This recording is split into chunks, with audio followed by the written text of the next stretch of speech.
హర హర మహాదేవ. సంఘస్థులందరికీ స్వాగతము. నేను మీ కాపర్ని.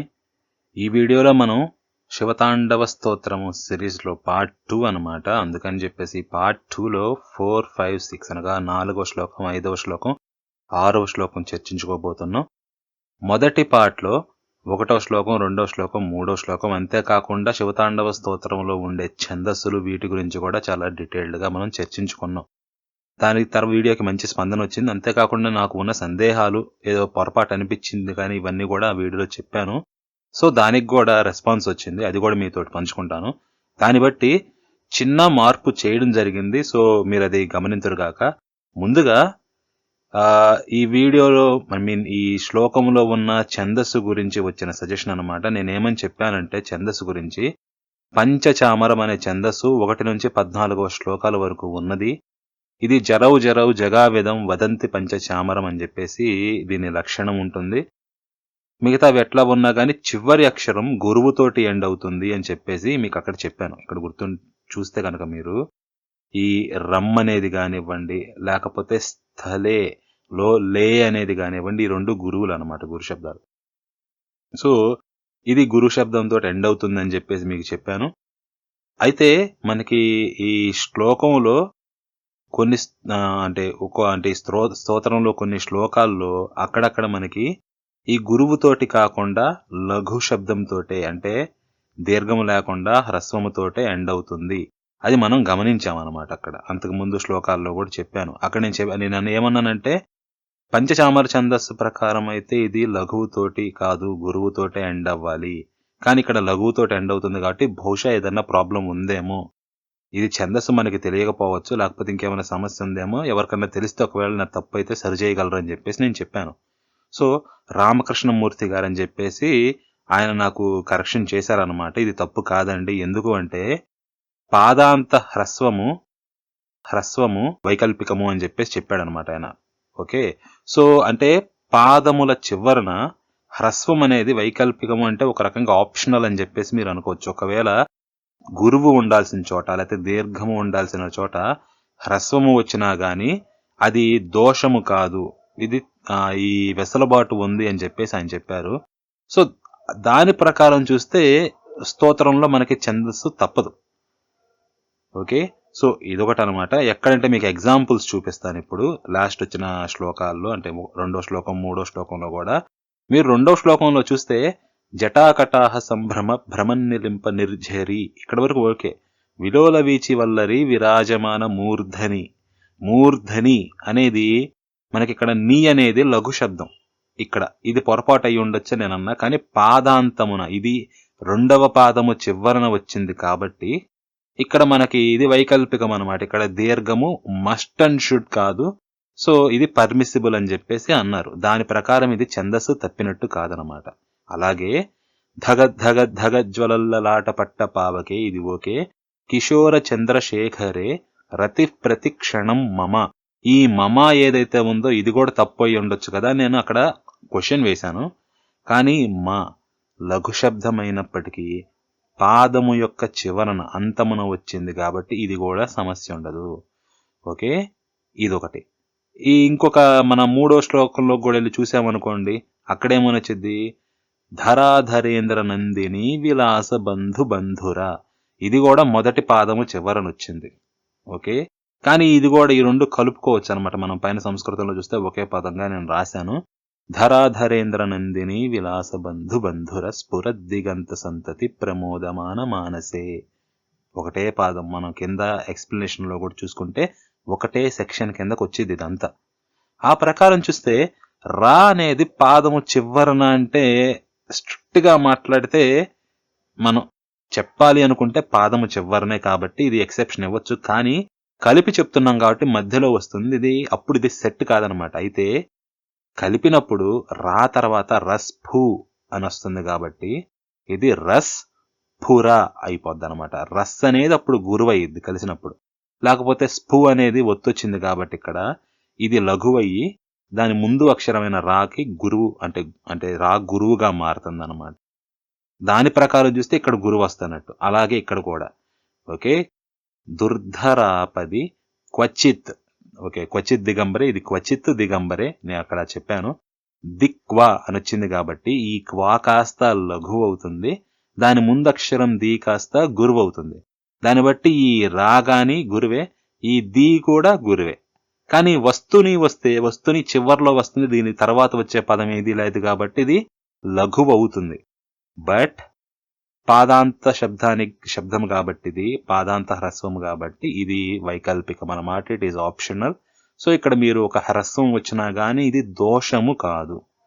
సో ఇది ఛందస్సుల్లోనో లేకపోతే వీటిలో ఉన్న ఎక్సెప్షన్ అనుకుంటా. నాకు క్లియర్ కట్ ఐడియా లేదు దీని గురించి, ఉంటే నేను అప్పుడే చెప్పేటోడిని. సో మూర్తి గారు ఇచ్చిన సజెషన్ తీసుకుంటున్నా నేను, దాన్ని బట్టి ఇది తప్పు కాదని అన్నారు ఆయన. సో ఆ ప్రకారం అయితే ఇది మనకి ఈ శ్లోకం ఎక్కడ ఛందస్సు తప్పలేదు. ఇదే కాదు, నేను గమనించాను, దీన్ని బట్టి మనకి మిగతా స్తోత్రంలో వచ్చే శ్లోకాలు కూడా ఎక్కడ తప్పు పోలేదన్నమాట. ఏది చివరిలో వచ్చే అక్షరాలు ఛందస్సు దోషం అయితే లేదు. సో ఇక్కడతోటి ఛందస్సు దోషం తీరింది. కానీ నేను ఇక్కడ చేసింది ఏమిటి అంటే, ఇంకోటి అంతకుముందు చెప్పిన దాంట్లో నేను ఒక లీవే కాదు, ఎట్లాగంటే కొంచెం లిబర్టీ తీసుకున్నా. అదేంటో చెప్తాను మీకు. ముందుగా దీన్ని తీసేద్దాం. సో చూశారు కదా, ఈ రస్ఫురద్ధ అనేది కానివ్వండి, లేకపోతే ఆపది క్వచిత్ అనేది కానివ్వండి, ఇవి ఛందస్సు తప్పల. ఇంకా ఇక్కడ మూర్ధని అనేది కూడా చెప్పాను, పాదాంతంలో వచ్చింది కాబట్టి ఛందస్సు తప్పలేదు. సో ఇది కూడా పోయింది. ఇక దీని ప్రకారం పంచచామర ఛందస్సు మొత్తం కూడా సాటిస్ఫై అయినట్టే కండిషన్. ఇది కాకుండా తర్వాత నెక్స్ట్ ఇక్కడ ఇంకోటి చూస్తే, స్టార్టింగ్ లో ఫస్ట్ శ్లోకం ఉంది కదా, దాని దగ్గరకు వస్తే అక్కడ జటాటవీ గలజ్జల ప్రవాహ పావిత స్థలే గళేవలంబ్య అని చెప్పేసి నేను రాశాను. సో ఎందుకంటే ఇది కొన్ని మనకి తెలుగులో కూడా గలము కాకుండా గళము అనేది కామన్ అన్నమాట. కానీ గళే అనేది సంస్కృతంలో మీరు పైన చూస్తే అక్షరం ఉంది ఇక్కడ. ఓకే, ఏది ఇదిగోండి, గళే అనేది తెలుగులో కూడా గళే అనేది ఉంది. అయితే సంస్కృతంలో మాహేశ్వర సూత్రాన్ని అని చెప్పేసి ఉంటుంది, అందుట్లో ఈ లా అనేది లేదనమాట. మీకు మాహేశ్వర సూత్రాన్ని ఇదిగోండి ఇక్కడ పెడుతున్నాను, ఎక్కడా కూడా లా అనేది అక్కడ లేదు. సో అందుకని చెప్పేసి మిగతా స్తోత్రంలో కూడా నెట్లో కానీ ఇంకా చాలా చోట్ల లే అనే ఉంది, లా కాకుండా లా, యారా లా వా అదనమాట. ఓకే, సో హా లా క్ష కాకుండా యారా లా వాలో లా గలే అనే ఉందనమాట. మహేశ్వర సూత్రాన్ని కూడా లకారమే ఉంది, లా లేదు. అందుకని చెప్పేసి ఇది వద్దండి, గలే అనే ఉంచండి, గళే అని కాకుండా అని చెప్పేసి రికమెండ్ చేశారు. దాని ప్రకారం నేను కన్సిడర్ చేసుకొని గళే అని కాకుండా దాన్ని మార్చి గలే అని చెప్పేసి ఉంచుతున్నాను. సో ఇది మొదటి శ్లోకంలో జరిగిన చిన్న పొరపాటు. సో దాన్ని ఇక్కడ నేను సరిదిద్దుతున్నాను. సో దాన్ని గమనించగలరు. గళే కాకుండా ఇక్కడ ఎల్లో కలర్ లో చూపించినట్లుగా గలే అని చెప్పేసి రావాలి. ఇక్కడ కానివ్వండి లేకపోతే ఇక్కడ కానివ్వండి, ఈ రెండు లా కాకుండా లే, లా అక్షరంలోని లా గుణింతంలోని లే అని చెప్పేసి రావాలన్నమాట. ఈ రెండు నేను చేసిన మార్పులు. ఓకే, సో సంస్కృతం దాంట్లో తెలుగు దాంట్లో కూడా రెండిట్లో ఇది మీరు అట్లా రాసినా కానీ నా ప్రకారం అయితే తప్పు లేదు. కానీ సహజంగా సామాన్యంగా అందరూ వాడే దాని ప్రకారం వెళ్ళడం కరెక్ట్ కాబట్టి గళే కాకుండా దాన్ని గలేగానే ఉంచేద్దామని చెప్పి నేను కూడా నిర్ణయించుకున్నాను. సో అది జరిగింది. ఈ ఒక్క మార్పు గమనించగలరు. సో ఫస్ట్ వీడియోకి సంబంధించి నేను ఒక క్వశ్చన్ రైజ్ చేశాను, దాన్ని కూడా ఆన్సర్ చేయడం జరిగింది. ఛందస్సు ప్రకారం దోషం ఉంది కదా అంటే చివరి లైన్స్ ఎక్సెప్షన్ వస్తుంది కాబట్టి అది దోషం కాదు. పాదాంతములు అంటే పాదాంత శబ్దం కాబట్టి అది దోషం కాదు, అది తేలిపోయింది. నెక్స్ట్ ఇంకొకటి ఇక్కడ నేను తీసుకున్న సిస్టమ్, నేను తీసుకున్నది ఏదైతే ఉందో గళ్ళే అని చెప్పి దాన్ని కూడా మార్చాను. సో ఇక్కడతోటి ఇది సెట్ అయిపోయింది. ఇదండి మనం ఫస్ట్ వీడియోకి సంబంధించిన ఇన్ఫర్మేషన్ అనమాట, కొత్తగా వచ్చిన ఇన్ఫర్మేషన్.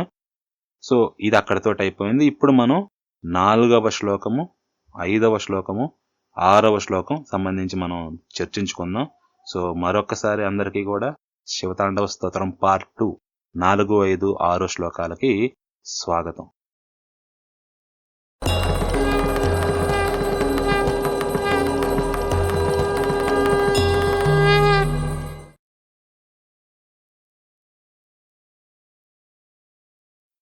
జటాభుజంగ పింగళ స్ఫురత్ ఫణామణి ప్రభా కదంబ కుంకుమద్రవ ప్రలిప్త దిగ్వధూముఖే మదాంధ సింధుర స్ఫురత్వగుత్తరీయ మేదురే మనోవినోదమద్భుతం బిభర్తు భూత భర్తరి. ఇంతకుముందు చెప్పాను, ఇందుట్లో అక్షరాలు ఈ కవర్గములో వచ్చే ఉంగ్ అనేది బహుశా కన్ఫ్యూజింగ్ ఉండొచ్చు. ఇంగ్లీష్లో NG అలా వచ్చిందండి, క్లోజ్గా ఇది పలకడం. క ఖ గ ఘ ఇంగ్ అనేది నాజల్ సౌండ్ అనమాట. కాలు ఇవన్నీ గొంతు మూలాన ప్రొడ్యూస్ అవుతూ ఉంటాయి. అట్లాగే ఇది కూడా అక్కడి నుంచి ప్రొడ్యూస్ అయ్యి నోస్ ద్వారా వస్తుంది ఇంగ్ అనేది. సో ఆ గా కూడా రాకూడదు అనమాట, లెక్కైతే అనేది అట్లాగే వచ్చేది అనమాట సౌండ్. సో భుజంగా అనేది ఇది పదం అనమాట. ఇది కన్ఫ్యూజ్ కావద్దు. అట్లాగే మళ్ళీ చావర్గంలో కూడా ఒకటి వస్తుంది, అది తర్వాత వచ్చినప్పుడు చెప్తాను. పంచ అనేది మనం ఇన్ని అంటాం కదా, దాన్ని ఇని అనకూడదు, అనేసి పలకాలి. చచ్చ జజ్జ అవి ఎట్లా పలుకుతున్నాయో అదే స్పిరిట్ లో కంటిన్యూ అయి నేజల్ గా రావాలన్నమాట. సో ఇది ప్రొనౌన్సియేషన్. మళ్ళీ అంతకుముందు ఫస్ట్ వీడియోలో కూడా చెప్పాను, అట్లాగే ఇక్కడ కూడా చెప్తున్నాను. భుజంగా, పింగా, ఇది మళ్ళీ ఫా కాకుండా స్ఫురత్ అని కాకుండా స్ఫురత్. ఫా అని పలకూడదు, ఫలము అని, ఫలము అని పలకాలి. ఫ ప బబ్బ మ పెదాలు టచ్ అవ్వాలి. సో ఈ ప్రొనౌన్సియేషన్ ఒకటి గుర్తుపెట్టుకోండి జాగ్రత్తగా. మళ్ళీ అట్లాగే ఇట్లా కదంబ కుంకుమ, సున్నా పెట్టొచ్చు మీరు, తెలుగులో సున్నానే పెట్టేస్తారు, కూకి పక్కన సున్నా పెట్టి కుమ అని రాస్తారు. యాక్చువల్గా అయితే ఇట్లా రాయాలన్నమాట, కుంకుమ. ఇది మూల పదం.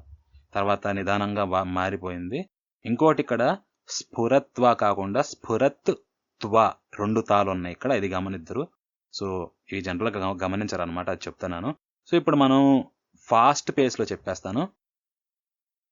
జటా భుజంగ పింగళ స్ఫురత్ ఫణామణి ప్రభా కదంబ కుంకుమ ద్రవ ప్రలిప్త దిగ్వధూ ముఖే మదాంధ సింధుర స్ఫురత్వగుత్తరీయ మేదురే మనోవినోదమద్భుతం బిభర్తు భూత భర్తరి.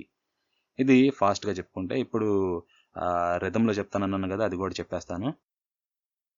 జటా భుజంగ పింగళ స్ఫురత్ ఫణామణి ప్రభా కదంబ కుంకుమ ద్రవ ప్రలిప్త దిగ్వధూ ముఖే మదాంధ సింధుర స్ఫురత్వగుత్తరీయ మేదురే మనో వినోదమద్భుతం బిభర్తు భూత భర్తరీ. ఈ చివర్లో బిభర్తు భూత భర్తరి ఇక్కడ కొంచెం ఒత్తులు పోయే అవకాశం ఉంది, సో అది గమనించండి. ఇప్పుడు ఈ శ్లోకం పదవిచ్ఛేదన చేసి ఈ కన్స్ట్రక్షన్ ఎలా ఉంది, నిర్మాణం, లేకపోతే ఎట్లా ముఖ్యాంశాలు ఏంటి, ఉపాంశాలు ఏంటి, ఇవి కూడా చూద్దాం. సో ఇప్పుడు జటాభుజంగ అనేది ఇక్కడ పదాలు విడదీస్తారనమాట. మళ్ళీ పింగళ అనేది ఒక పదం, స్ఫురత్ అనేది ఒక పదం, స్ఫురత్ ఫణ అనేది ఒక పదం, మణిప్రభ, కదంబ కుంకుమ ద్రవ ప్రలిప్త దిగ్వధు అనుంది, అది దిక్ వధు ముఖే. మదాంధ అనుంది, మద అంధ. తర్వాత సింధుర స్ఫురత్వగుత్త అనుందనమాట, అక్కడ స్ఫురత్వగుత్తరీయ అనుండిద్ది. సో స్ఫురత్ త్వగుత్తరీయములో త్వక్ అని ఒక పదం అనమాట. ఆ తర్వాత ఉత్తరీయం అనేది ఒక పదం. ఆ తర్వాత మేదురే, మనో వినోదమద్భుతం అనుంది కదా, అది వినోదం ఒక పదం, అద్భుతం ఒక పదం, బిభర్తు ఒక పదం, భూత భర్తరి. భూత భర్తరి అనేది ఒక పదం అవుతుంది. దాన్ని మీరు లోపల మీనింగ్ కూడా విడదీస్తే భూత అనేది ఒక పదం, భర్తరి అనేది ఒక పదం అవుతుంది. ఇప్పుడు దీని లోపల పదాలు మనకి మెయిన్ థీమ్ ఏమొస్తుంది అంటే మనో అద్భుతం వినోదం బిభర్తు, ఒకటే కాన్సెప్ట్ అనమాట, ఫండమెంటల్ గా ఉండేది. మనస్సు ఎవరిది?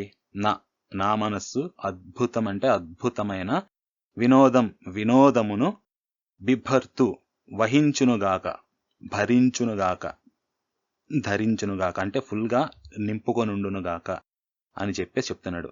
వినోదం అంటున్నాడు, అద్భుతం అంటున్నాడు. దేని పట్ల, దేని గురించి వినోదం అనేది చూస్తే దిగ్వధూముఖే ఇదొకటి, మేదురే ఇదొకటి, భూత భర్తరి, ఈ 3 అండర్లయింగ్ కన్స్ట్రక్ట్ అనమాట. మొత్తం ఫస్ట్ ఆనందాన్ని వహిస్తున్నాడు, దేని పట్ల అని క్వశ్చన్ వేస్తే ఈ 3 పట్ల వస్తుంది. సో ముందుగా దిగ్వధు ముఖే అనేది అంటే చూద్దాం. ఏంటి దిగ్వధు ముఖే అంటే, దిక్ అంటే దిక్కు, వధువు అంటే పెళ్లి కూతురు, వధు అంటారు కదా, ఆ వధువుని వధువు అని చెప్పేసి అంటారు సంస్కృతంలో. సో దిగ్వధు ముఖే, సో దిక్కులు అనే వధువు యొక్క ముఖే అంటే ముఖము యందు సప్తమి విభక్తి, దీని యందు వినోదాన్ని పొందుతున్నాడు. మరి ఈ వధువు ఎవరు, దిక్కులు ఎలా ఉన్నది అంటే కదంబ కుంకుమ ద్రవ ప్రలిప్త. సో ఈ వధువు గురించి డిస్క్రైబ్ చేస్తున్నాడు. ఎట్లా, కదంబం ఆ చెట్టు అనమాట, కదంబ పుష్పాలు ఉంటాయి కదా, ఆ పూల యొక్క కుంకుమ అంటే ఎర్రని, కుంకుమలు అంటే కొంచెం రెడ్ కలర్ లో ఉంటాయి అన్నమాట పూలు, వాటి ద్రవం అంటే వాటి ఎసెన్స్ ఎక్స్ట్రాక్ట్ గాని ఇదంతా కూడా. సో ఆ కుంకుమ ద్రవాన్ని ప్రలిప్త అంటే పూయబడిన, సో కదంబ పూల యొక్క కుంకుమ రసం అదే కుంకుమ రంగులో ఉండే ద్రవం పూయబడిన దిగ్వధు యొక్క ముఖమునందు ఈయన ఆనందాన్ని పొందుతున్నాడు. ఇంకా ఏంటి, ఫణా పింగళ స్ఫురత్ మణిప్రభ. ఈ కుంకుమ ద్రవం అన్నారు కదా, యాక్చువల్గా లిటరల్గా లిక్విడ్ పూసుకుందా, దిక్కులకి లిక్విడ్ అనేది లేదు, కానీ ఇక్కడ ఏంటంటే ఆ కుంకుమ ద్రవం అనేది రెడ్ కలర్ అనమాట. సింపుల్ గా చెప్తుంటే ద్రవం పూసుకున్నట్టు ఉంది అని చెప్పాడు, కానీ అది ఏంటి యాక్చువల్గా, పడగలపై పింగళ వర్ణములో ప్రకాశించే మణుల తేజస్సు. ఫణ అంటే పడగ, ఆ పడగల యొక్క పైన మణులుంటాయి కదా, అవి పింగళ వర్ణము అంటే ఆ రెడిష్ బ్రౌన్ అనుకోండి ఒక రకంగా పింగళ వర్ణము అంటే. ఆ వర్ణములో స్ఫురత్ అంటే ప్రకాశిస్తున్న యొక్క మణుల, మణి అంటే మణుల తేజస్సు, ఆ తేజస్సునే కుంకుమ ద్రవం పూసుకున్న వధువుగా ఉన్నది ఆ దిక్కులు అని చెప్పేసి ఇట్లా చెప్తున్నాడు అనమాట. మరి ఈ ఫణ అంటే ఈ పడగలు ఉన్నాయి కదా, ఈ పడగలు ఏ పాముల మీద ఉన్నాయి అని చెప్పేసి మనం క్వశ్చన్ వేస్తే నెక్స్ట్ జటాభుజంగా అంటే జడలు అనే సర్పాల యొక్క అనమాట. భుజంగము అంటే సర్పము, జట అంటే జడ. సో శివుని యొక్క జడలనే సర్పాలు ఉన్నాయి కదా, సర్పాల్లా ఊగుతున్నప్పుడు వాటి రేడియన్స్ ఏదైతే ఉందో అది ఆ పాముల మీద ఉండే మణుల యొక్క తేజస్సులా ఉంది. ఆ తేజస్సు ఆ కలర్ రెడ్ కలర్ లో గాని ఇదంతా కూడా కదంబ పూల యొక్క కుంకుమ ద్రవము లాగా ఉంది. ఆ ద్రవం ఆ రేడియన్స్ అంతా స్ప్రెడ్ అయిన దిక్కులు ఎలా ఉన్నాయి అంటే ఈ కదంబ కుంకుమ ద్రవాన్ని పూసుకొన్న వధువు యొక్క ముఖము వలె ఉంది. ఆ ముఖమునందు నేను వినోదముని పొందుచున్నాను అని చెప్పేసి, అంటే మొత్తం దిక్కులంతా వ్యాపించిన ఈయన తేజస్సునందు ఆయన వినోదాన్ని పొందుతున్నాడు. ఇది రావణుడు చెప్తున్నాడు. నెక్స్ట్ ఏం చెప్తున్నాడు, మేదురే అంటే నునుపు ధనము ఎందు. దేని నునుపు ధనము ఎందు, స్ఫురత్ త్వగ్ ఉత్తరీయ, స్ఫురత్ త్వగుత్తరీయ అని పదం వచ్చింది మనకి. ఇక్కడ స్ఫురత్ అంటే రెండు రకాల మీనింగ్లు వస్తాయి అనమాట. కంపించడము వచ్చింది, ప్రకాశించడము వచ్చింది, రెండు రకాల మీనింగ్లు వస్తాయి. సో ముందు మణుల దగ్గరకు వస్తే అది ప్రకాశము అయింది, ప్రకాశిస్తుంది. కానీ ఇక్కడ ఉత్తరీయము అంటే కండువ లేకపోతే పైన వేసుకునే మీరు క్లాత్ అనమాట, ఒంటి పైన వేసుకునేది. ఆ ఉత్తరీయము మెరవడం కాదు, ఇది త్వక్ అంటే చర్మం అనమాట. సో స్ఫురత్వగుత్తరీయము అంటే కంపించే తోలుచే చెయ్యబడిన ఉత్తరీయము అంటే పై వస్త్రం అనమాట. ఇది కంపిస్తుంది, వస్త్రం షేక్ అవుతా ఉందన్నమాట అటు ఇటు. ఆ వస్త్రము యొక్క అది తోలైనా గాని నున్నగా ఉంది ఆ నునుపు ధనము ఎందు. సో ఓకే, నునుపు ధనం ఎందు కూడా ఆయన వినోదాన్ని పొందుతున్నాడు. దీని వెనకాల కూడా మనకి పురాణంలో ఒక కథ ఉందన్నమాట. ఇంతకీ ఇది ఎవరిది ఈ తోలు అనేది చూస్తే అప్పుడు తెలిసింది. మదాంధ సింధుర అనేసి. మదాంధ సింధుర అంటే మదము చేత అంధుడైన సింధురము. సింధురము అంటే ఏనుగు. ఇది ఎక్కడొస్తుందంటే గజాసుర వధ అని చెప్పేసి వస్తుంది శివపురాణంలో. మీకు రెఫరెన్స్ కింద ఇచ్చాను. శివపురాణము రుద్ర సంహిత అంటే 2వ గ్రంథం అనమాట. అందుట్లో 5 కాండలు ఉంటాయి. 5వదైన యుద్ధ కాండమునందు 57వ అధ్యాయంలో మెయిన్ గా చాలా శ్లోకాలు ఉంటాయి. అందుట్లో 56 నుంచి 67 శ్లోకాల మధ్యలో ఈ కాన్సెప్ట్ కు తగిన శ్లోకాలు మీకు అక్కడ దొరుకుతాయి అన్నమాట. ఇంకా వేరే వేరే కథలు ముందు అట్లా ఉంటాయి, కానీ మీకు ఈ కాన్సెప్ట్ కి సంబంధించిన ఇన్ఫర్మేషన్ ఇక్కడ ఉంటుంది. నేను మీకు రఫ్ గా అర్థం చేసుకోవడానికి శ్లోకాలు తీసి పెట్టాను. సో అంటే ఇక్కడ సింపుల్ గా ఒక స్పాట్ లో దొరుకుతుంది కాబట్టి దీన్ని తీసుకొచ్చి మీకు ఇక్కడే పెట్టాను. మదాంధ సింధుర అంటే అక్కడ ఏమైద్ది, ఇది యాక్చువల్ గా మనకి కాశీకి సంబంధించింది కూడా ఇందుట్లో ఉంది. మీరు అది చూస్తే ఆ 57th చాప్టర్లో ఇది రుద్ర సంహిత యుద్ధకాండంలో 57వ చాప్టర్లో ముందేమైద్ది అంటే గజాసురుడిని చెప్తాడనమాట. గజాసురుడు ఈయన మీద యుద్ధానికి వచ్చినప్పుడు ఆయన్ని త్రిశూలంతో పోల్చి గొడుగుని నిలబెట్టినట్టు నిలబెడతాడు శివుడు. అప్పుడు ఈయన కళ్ళు తెరుచుకొని ఈయనకి మొత్తం అంతా అప్పుడు జ్ఞానోదయం అయ్యిద్ది అనమాట. అప్పుడు శివస్తుతి చేస్తాడు. చేసినప్పుడు శివుడు ప్రసన్నుడవుతాడు. అప్పుడు గజాసురుడు చెప్తాడనమాట. ఇక్కడ చెప్తున్నాడు చూడండి. యది ప్రసన్నో దిగ్వాసస్తదాదిత్యం వసానమే ఇమాం కృత్తిం మహేశాన త్వత్రిశూలాగ్ని పావితం. యది ప్రసన్నో అంటే యది ప్రసన్న, నువ్వు ప్రసన్నుడవైతే, దిగ్వాసస్తదా, దిగ్వాస దిక్కుల యందు వసించువాడా, అంటే వాసము అంటే బట్టల్లా కప్పుకోవడం అండి, వసించడము అంటే. సో దిక్కులన్నీ నీకు వస్త్రాలుగా ఉన్నాయి, అంతటా వ్యాపించిన వాడా. దిగంబరహ అంటే ఎట్లా వచ్చిందో దిగ్వాస అన్న కూడా అదే మీనింగ్ వచ్చింది. దిక్కులంతటా వ్యాపించి ఉన్నవాడా. యది ఒకవేళ నువ్వు గనక ప్రసన్నుడవైతే, తదా దిత్యం వసానమే, దిత్యం అంటే దితిసుతుడు, సో దైత్యులు అనమాట. సో దిత్యం నన్ను కూడా అట్లాగే కప్పుకో అని చెప్పేసి, నా చర్మాన్ని కప్పుకొని ఇక్కడ గజాసురుడే రిక్వెస్ట్ చేస్తున్నాడు. ఇమాం కృత్తిం, ఈ కృత్తి అంటే తోలు అనమాట, మహేశాన. సో ఈ కృత్తి అంటే ఈ తోలు మహేశాన, ఓ మహేష అని చెప్తున్నాడు. త్రిశూలాగ్ని పావితం, త్రిశూల అగ్ని చేత పావనమైనది ఈ తోలు, దీన్ని కప్పుకో అని చెప్పేసి ఆయన చెప్తున్నాడు. ఈశ్వరుడు కూడా అక్కడ చెప్తాడనమాట తర్వాత కొన్ని శ్లోకాల తర్వాత, ఇది అట్లాగే చేస్తాను. ఇదం పుణ్యం శరీరం క్షేత్రేస్మిన్ ముక్తి సాధనే. సో ఈ శరీరం ఏదైతే ఉందో ఇది పావనమైంది. ఇప్పుడు ఇది ఈ క్షేత్రమునందు, ఓకే, ఇది నీ శరీరము, ఎవరిది, గజాసురుడితో చెప్తున్నాడు అన్నమాట. నీ శరీరము ఈ క్షేత్రమునందు ముక్తి సాధనే అంటే ముక్తికి సాధనముగా ఉంటుంది అని చెప్పేసి చెప్తున్నాడు అనమాట. మమలింగం భవత్వత్ర సర్వేషాం ముక్తిదాయకం. నీ శరీరం ఏదైతే ఉందో తోలు నేను కప్పుకుంటాను. నీ శరీరము ఇక్కడ ఈ క్షేత్రములో నా లింగముగా ఉండి, ఇది శివుని లింగముగా నీ శరీరమే ఉండి, భవతు అంటే అవుతుంది. సో అత్ర ఇక్కడ సర్వేషాం ముక్తిదాయకం అవుతుంది అని చెప్పి చెప్తున్నాడు. అందరికీ కూడా ముక్తికరం అవుతుంది అని చెప్పి ఇక్కడ చెప్తున్నాడు. ఇంకా దీనికి కృత్తివాసేశ్వరం నామ. సో కృత్తివాసేశ్వరుడు అనే పేరుతోటి మహాపాతక నాశనం, పాపాలను నశింపజేసేదయ్యి, సర్వేషామ్యేవ లింగానం అన్ని లింగముల్లోకి శిరోభూతం ఉన్నతమైనదిగా ఉంటుంది. విముక్తిదం అంటే ముక్తిని ఇచ్చేది. దం అనేక దం తం అంటారు కదా శుక్లాంబరధరం శ్లోకంలో, అట్లాగే విముక్తిదం ముక్తిని ఇచ్చేది అవుతుంది అని చెప్పేసి అక్కడ ఈశ్వరుడు చెప్తాడు. ఇది ఈ గజాసుర వధకి సంబంధించిందనమాట. సో మదాంధ సింధుర అంటే మదముతోటి అంధుడైన, సింధురము అంటే ఏనుగు, ఇది గజాసురుడి గురించి చెప్తుందనమాట. ఇది ఈ రెఫరెన్స్ ఎవరైనా ఇంట్రెస్ట్ ఉన్నవాళ్ళు మీరు చూసుకోవచ్చు, పురాణం కొనుక్కొని కానీ, లేకపోతే ఇంగ్లీష్లో అయితే ఆన్లైన్లో ఫ్రీగా అవైలబిలిటీలో ఉంది విజ్డమ్ లిప్ సైట్లో. ట్రాన్స్లేషన్ కొంచెం ఎర్రర్గా ఉంటుంది, బట్ మీరు రిఫర్ చేయాలి అంటే రిఫర్ చేయొచ్చు అనమాట. ఇది ఆ రెఫరెన్స్లో. సో ఈ సింధురము యొక్క త్వగుత్తరీయం తోలు బట్ట ఎందు కూడా, ఆ నునుపుదనం ఎందు కూడా నేను వినోదాన్ని పొందుచున్నాను అని చెప్పేసి చెప్తున్నాడు అనమాట. ఇంకా నెక్స్ట్ భూతభర్తరి అంటే దాని ఎందు కూడా వినోదం పొందుతున్నాడు అన్నాడు. ఏమిటి అది భూతభర్తరి అంటే, భూతములను భరించువాని ఎందు, భర్త అంటే భరించువాడు అనమాట. భూతములకు భర్త అయిన వాని ఎందు అంటే భూతములను భరించువాని ఎందు. ఎవరు? శివుడు. సో ఈయన ఇక్కడ 3 రకాలుగా చెప్తున్నాడు శివుణ్ణి. జటాభుజంగ పింగళ స్ఫురత్పణామణి ప్రభ కదంబ కుంకుమద్రవ ప్రలిప్త దిగ్వధూముఖే. సో ఆయన జడల యొక్క అంటే జడలనే సర్పాల మీద ఉండే మణుల ప్రకాశము చేత దిక్కులంతా కూడా వెలిగిపోతాన్ని. ఆయన ఎందు నేను వినోదాన్ని పొందుచున్నాను.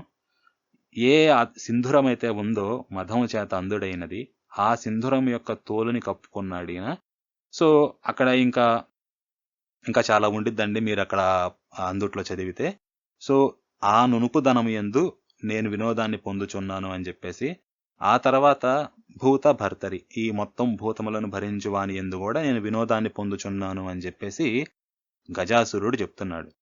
సో ఇది యుద్ధకాండ ఎండింగ్ లో వస్తుందండి ఈ అంశం అంతా కూడా, ఇది శివపురాణంలో. సో ఇక్కడ వరకు అయితే అది. ఈ శ్లోకం మరొక్కసారి చెప్తాను. జటాభుజంగ పింగళ స్ఫురత్ ఫణామణి ప్రభ కదంబ కుంకుమద్రవ ప్రలిప్త దిగ్వధూముఖే.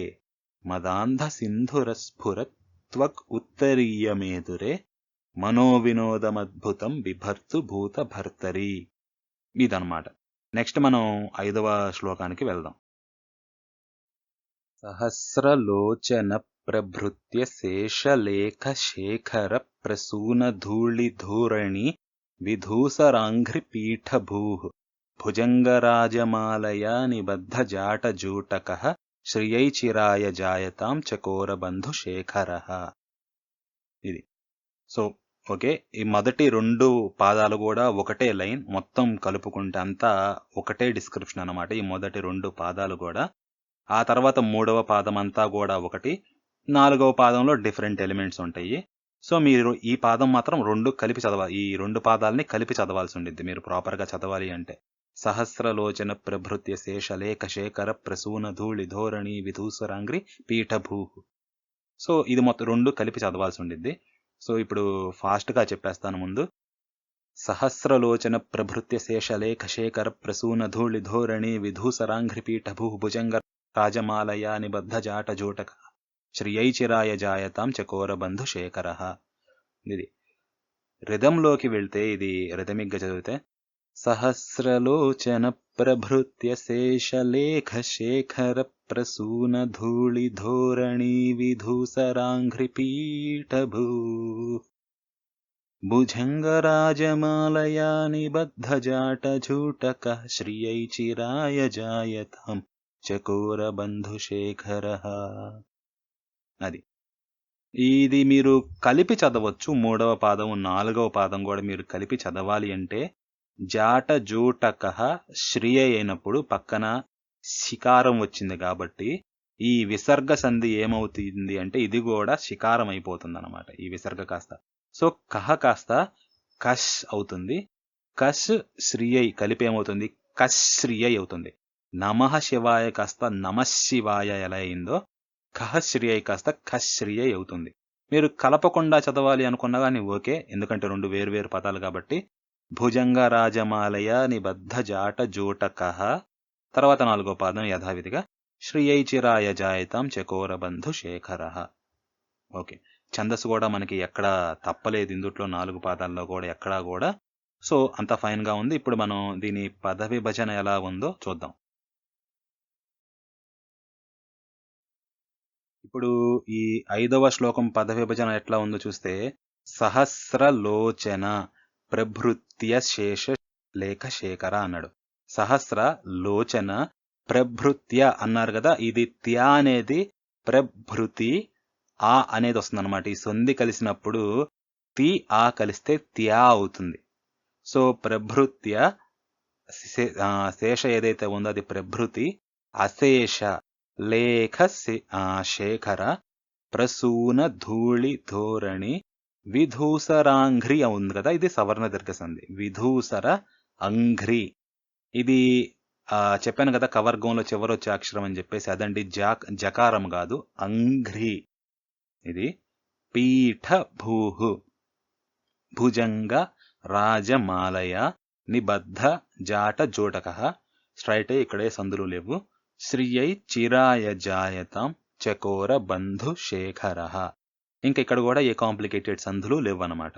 సో ఇది మెయిన్ థీమ్ లోకి వెళ్ళాము అంటే చిరాయ శ్రియై జాయతాం అని చెప్పేసి ఇది మెయిన్ థీమ్ అనమాట. ఇది మనకి చివరి పాదంలో వచ్చింది కదా, శ్రియై చిరాయ జాయతాం అని చెప్పి. అదే కొంచెం నేను మనకి ఆర్డర్లో పెట్టాను, మనకు అర్థమయ్యే ఆర్డర్లో.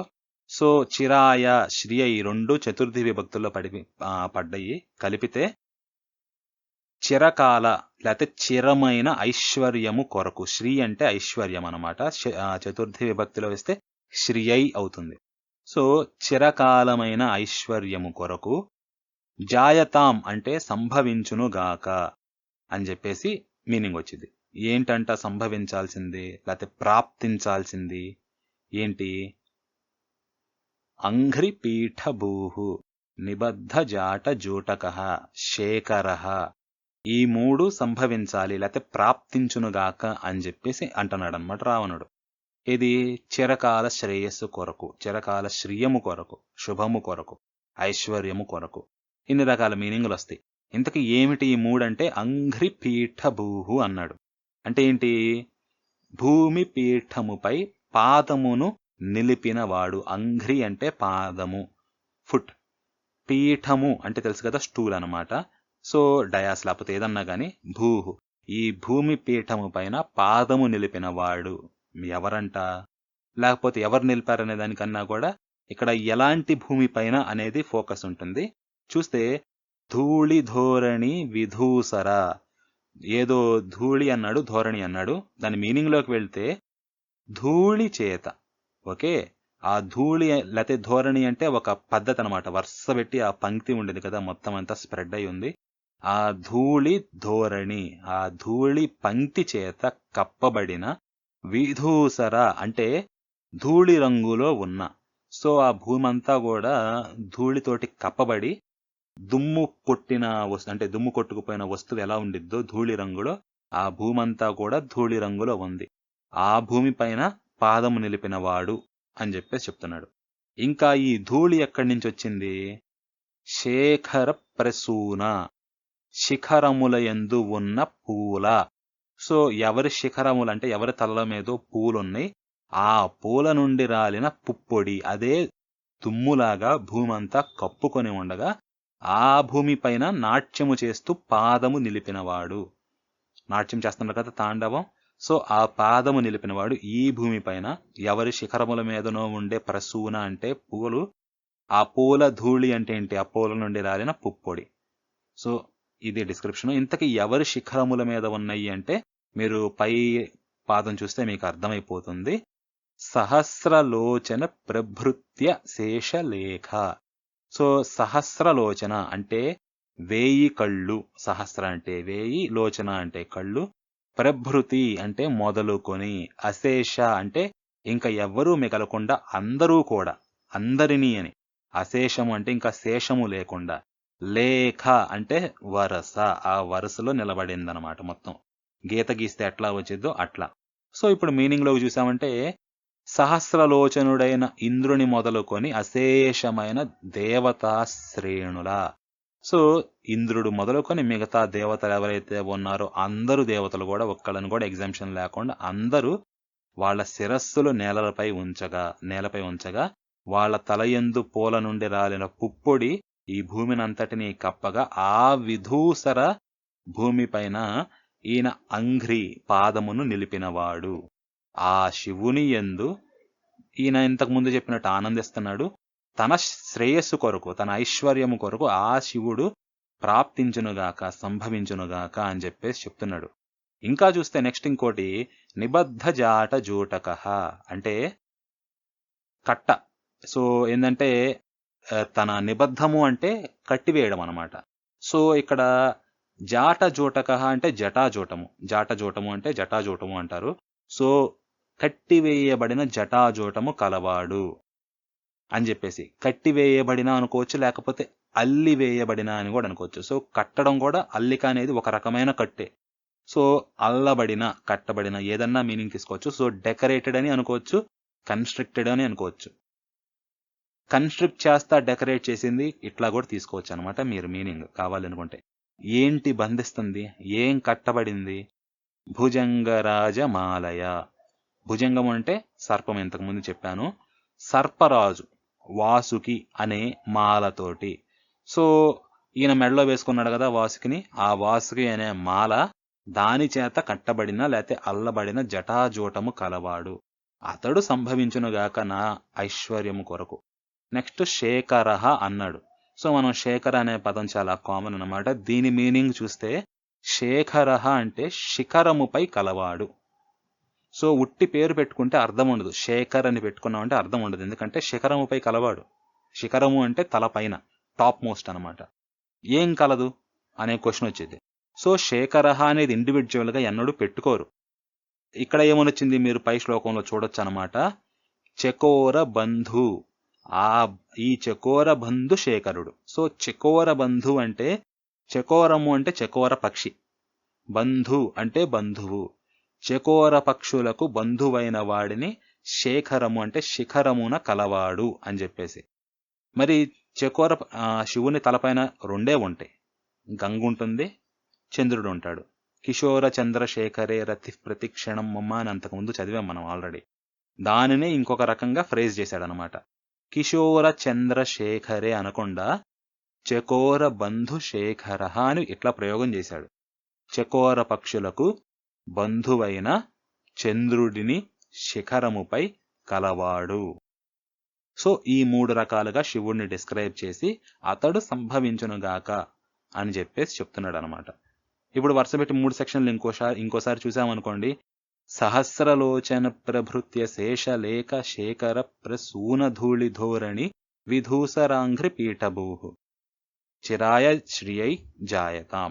నెక్స్ట్ది భుజంగరాజమాలయా నిబద్ధ జాట జూటక చిరాయ శ్రియై జాయతాం. అది చకోర బంధు శేఖర చిరాయ శ్రియై జాయతాం. ఇది. సో ఈ 3 రకాలుగా చెప్పాడనమాట. నాకు సంభవించునుగాక అని చెప్పేసి చెప్తున్నాడు. ఐశ్వర్యము కొరకు, చిరకాలం ఉండే ఐశ్వర్యం కొరకు. బహుశా ఇక్కడ ముక్తిని కోరుతా ఉండుండొచ్చు. చిరకాలం ఉండే ఐశ్వర్యం అదే, లేదు ఎంఫసిస్ గా కూడా చెప్తున్నాడేమో ఎక్కువ కాలం ఉండే ఐశ్వర్యం కోసము అని చెప్పేసి. ఏదేమైనా కానీ మీనింగు మీరు ఇంటర్ప్రిటేషన్స్ డిఫరెంట్ గా చేయొచ్చు. సో ఇది 5వ శ్లోకం నాకు అనిపించిన మీనింగ్ అనమాట. నెక్స్ట్ 6వ శ్లోకానికి వెళ్దాం. లలాట చత్వరజ్వలత్ ధనంజయ స్ఫులింగ భానిపీత పంచసాయకం నమన్నిలింపనాయకం సుధామయూఖలేఖయ విరాజమాన శేఖరం మహాకపాలి సంపదే శిరోజటాలమస్తు నః. ఇది. సో ఇక్కడ ఇందాక చెప్పాను కదా, మనకి కవర్గంలో వచ్చే చివరక్షరం అనేది ఎట్లా ఉంది, అట్లాగే చవర్గం జజ్జాలో కూడా ఒకటి వస్తుంది అని చెప్పేసి అది మీరు ఇక్కడ చూడొచ్చు. సో ధనంజయ పంచ అనేది మనం పక్కన 0 పెట్టి చారాస్తాం, అది ఇప్పుడు రాయొచ్చు. కానీ యాక్చువల్ పంచ అంటే ఇలా రాయాలి. పక్కన ఇని అని అంటాం కదా మనం, దాన్ని పెట్టి దానికి చావొత్తు ఇవ్వాలన్నమాట. ఇది కరెక్ట్ రాసే విధానం. మనం నిదానంగా కరెక్ట్ అయిపోయి అట్లా రాయడం మొదలు పెట్టామన్నమాట. ఈ ఇని అని అనకూడదు దీన్ని చ అంటే నాలిక మధ్య భాగం రూఫ్కి తగులుతుంది పైన అంగిటికి. సో అట్లా చ అంట అలాగే టచ్ చేసి అని చెప్పేసి పలకండి. నేజల్ సౌండ్ అది ఇదవుతుంది అనమాట. గొంతు మూల నుంచి వస్తే అది కవర్గంలోకి వెళ్ళి అవుతుంది. చచ్చా జజ్జా అన్నాం అనుకోండి, అది కరెక్ట్ ప్రొనౌన్సియేషన్ అవుతుంది అనమాట.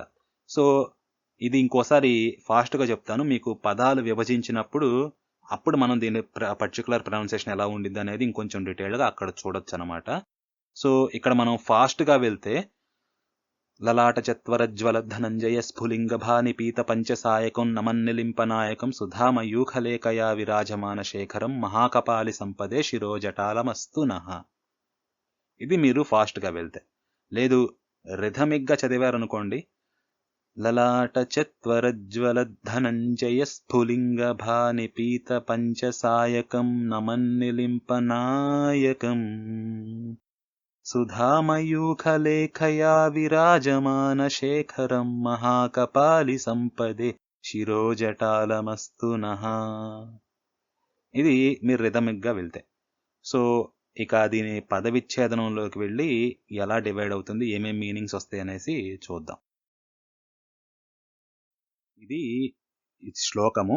సో పదాల్లోకి వెళ్ళామనుకోండి. ఇప్పుడు లలాట చత్వరజ్వల ధనంజయ అనుచిది. లలాట ఒక పదము, చత్వర ఒక పదము, జ్వలత్ ధనంజయ అనుచింది కదా. జ్వలత్ ఒక పదము, ఇది కలిసినప్పుడు జ్వలత్ ధనంజయ కాస్త జ్వలత్ ధనంజయ అవుతుంది. తకారం దకారం అయిపోతుంది. స్ఫులింగ భా నిపీత పంచసాయకం ఇది ఒకటే పదం, ఒకళ్ళ గురించి మాట్లాడుతున్నారు. కానీ ఇందులో ఒక వేరే పదం కూడా ఈ మీడుంది కాబట్టి పంచసాయకం. నమన్నిలింప నాయకం ఉంది కదా, నమన్నిలింప ఈ నీకి నావుతుంది కదా, ఇది సంధి ప్రకారం ఏంటంటే నమత్ నిలింప. ఈ ఇత్ అనేది నీకి కలిసినప్పుడు నమన్నిలింప అవుతుంది. నాయకం సుధా మయూఖ లేఖయ విరాజమాన శేఖరం, ఇక్కడ ఏ సందులు లేవు. మహాకపాలి సంపదే శిరో జటాలమస్తు. మస్తు అని ఉంది కదా, అది జటాలం అస్తు. ఈ రెండు కలిసి జటాలమస్తు అయింది. నహ అనేది ఒక సపరేట్ పదం అన్నమాట. సో మీరు కలిపేసి కూడా చెప్పొచ్చు ఇవన్నీ, లేకపోతే విడదీసి చెప్పొచ్చు. కానీ మొదటి 2 పాదాలు మాత్రం కలిపి ఉంటాయి అన్నమాట. ఒకటే పదం ఇదంతా కూడా. చెప్పాలి అంటే పంచసాయకం వరకు ఒక పదము, ఆ తర్వాత మీరు నమత్ నిలింప నాయకం అనేది ఒక పదం అన్నమాట. సో 1.5 పాదాలు కలిపి ఒకటే పదం. లలాట చత్వరజ్వల ధనంజయ స్ఫులింగ భానిపీత పంచ సాయకం, ఇదంతా ఒకటే పదం. మిగతాది నమన్ నిలింప నాయకం, ఇది ఒక పదం. లేకపోతే ఇంకో విడదీసుకోవచ్చు అనమాట. ఈ నమత్ అనేది వేరే వాటికి కూడా వర్తిస్తాయి. సో ఇప్పుడు ఇది లోపల థీమ్ ఏంటి, లేకపోతే ఆ తత్వం ఏంటి, లేకపోతే ఇంక అందుట్లో అంశాలు ఏమేమి ఉన్నాయా అని చెప్పేసి చూద్దాం. మొదటగా నహ శిరో అస్తు, చివరి పాదంలో ఉన్నాయి కదా, శిరో జటాలం అస్తు నహ అని చెప్పేసి, అందుట్లో నహ శిరో అస్తు అనేది ఫండమెంటల్ కాన్సెప్ట్.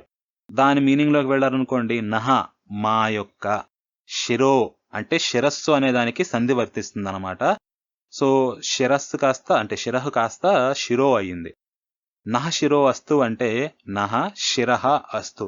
నహ మా యొక్క, శిరహ అంటే శిరస్సు, అస్తు అంటే ఉండునుగాక, మా శిరస్సు ఉండునుగాక. ఇది ఎక్కడ ఉండునుగాక?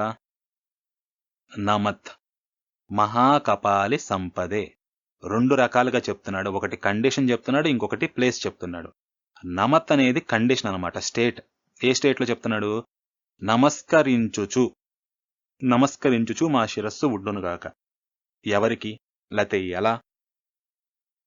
నిపీత పంచసాయకం, నిలింప నాయకం, విరాజమాన శేఖరం, జటాలం.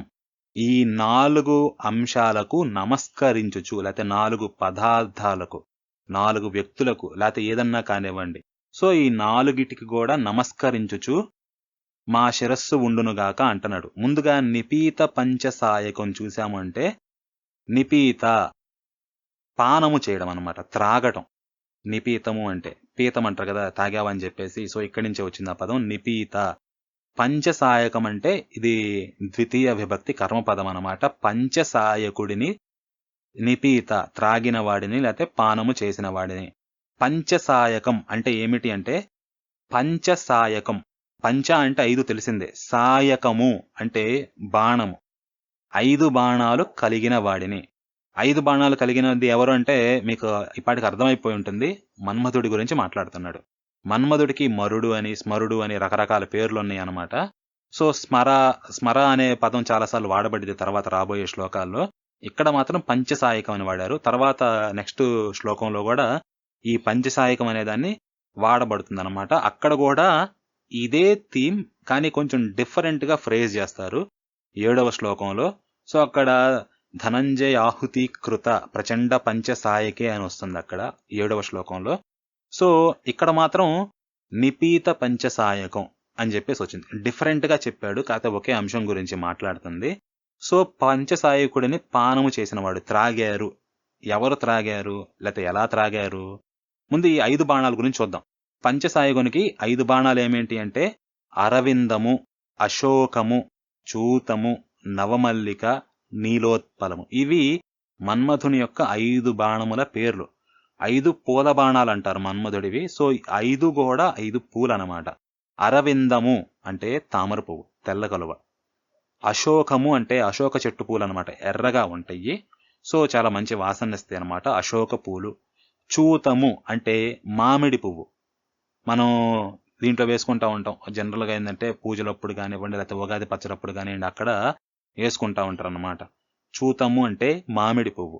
నవమల్లిక అంటే అప్పుడే విరబూసిన మల్లిక, ఫుల్ వాసన వస్తూ ఉండేది అనమాట, మంచి వాసన, సుగంధము.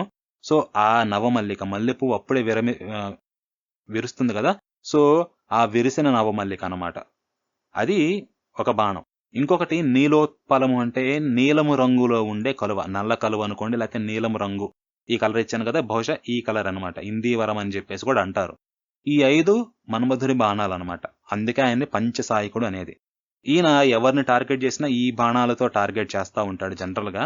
సో 5 బాణాలకి 5 లక్షణాలు కూడా ఉన్నాయి.